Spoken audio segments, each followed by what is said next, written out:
बहुत सीमित विकल्प थे। आशिमा को पता था कि शादी करना एक सामाजिक बम है, लेकिन उनके पास बहुत सीमित विकल्प थे।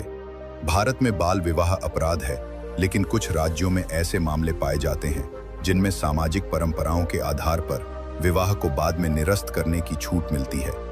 उन्होंने कोर्ट से अस्थायी विवाह समझौते की अनुमति मांगी, एक कानूनी दस्तावेज जिसमें लिखा गया कि ये विवाह कोई भावनात्मक या शारीरिक संबंध वाला बंधन नहीं है। इसका उद्देश्य सिर्फ लड़के की सुरक्षा और संरक्षण है।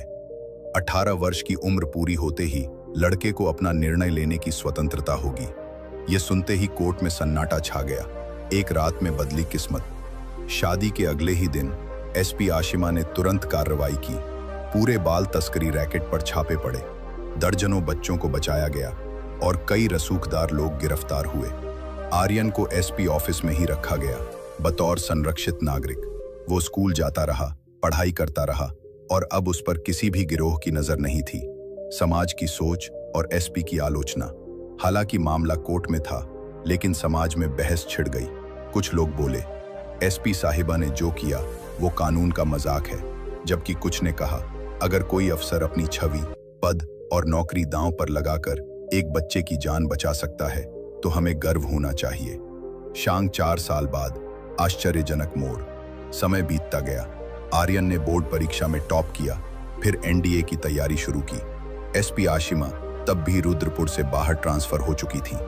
आर्यन 18 का हुआ और कोर्ट में बयान दी। लेकिन एक नई शुरुआत। इस घटना ने देश भर में एक नई बहस को जन्म दिया।